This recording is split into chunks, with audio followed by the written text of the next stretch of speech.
Boker Tov, good morning. We continue with our 3-minute daily dose of Torah. We began yesterday to start looking at the plague of blood, dam. And we left off with the question kind of how long did this plague last for? You don't have a clear sign. Let's read the text if we could. This is chapter 7, Perek Zion, beginning in Pasuk Ted. So God told Moshe to say to Aaron to raise his hand over Al Mitzrayim along the waters of Egypt. Al Naharotam, Al Yorehem, Al Gmehem, Al Kol Mikmehem.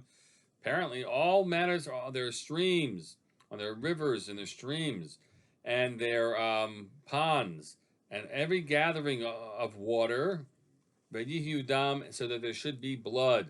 There should be blood in all throughout Egypt, even in the trees and in the stones.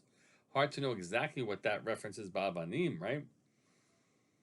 But seemingly, right? Rashi clarifies for us. We're talking about in the containers that held wood containers and stone containers. The water in those things would also turn to blood. So it happens. They did that. So and they did it. They happened to do so. He lifted the staff and he hit the water, which is physically in the Nile, but in front of Pharaoh's eyes and his servants. All the water that was in the Nile turned to blood, and presumably then all the other bodies of water as described in the earlier pasuk. And the implications of that is, and before I should point out, right, we're not talking about simply that it has coloration, but the nature of the water turned to a blood consistency and content, and therefore if the fish die, or meta, all the fish in the Nile died by Yivash Hayor, and it dried up.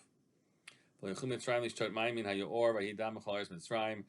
drink water, and it was blood throughout the whole land of Egypt in those other bodies of water, it seems. And then we're told by so the diviners, the soothsayers, the magicians of Egypt were able to do it themselves, and that's what made Paro strengthen his heart. So here's the simple question: how did the magicians turn water to blood if there is no water to be had? Good question, right? Fair question. One answer is based on the continuation of the puzzle. Even Pharaoh turned away, went to his house. He didn't pay attention to this at all. Vayachperu kol Mitzrayim. Svivot hayor mayim lishtot ki lo yachlu lishtot mayim hayor. They dug into the water table to drink water because they couldn't drink the water from the streams themselves. And by Yimalei Shivat Yamim Acharei Kol Adonai Tayor, it was 7 days since that God did so, had struck the Or. So one explanation that's offered is, where did the Egyptian magicians get water to turn back into to turn to blood themselves and show they could do magic too? They had to go dig or pull up water from a well or from the water table itself.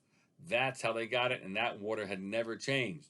Tomorrow we'll look at the other explanation that's offered, one of the explanations, to make some further sense of the story. See what you can come up with yourselves. Have a great day.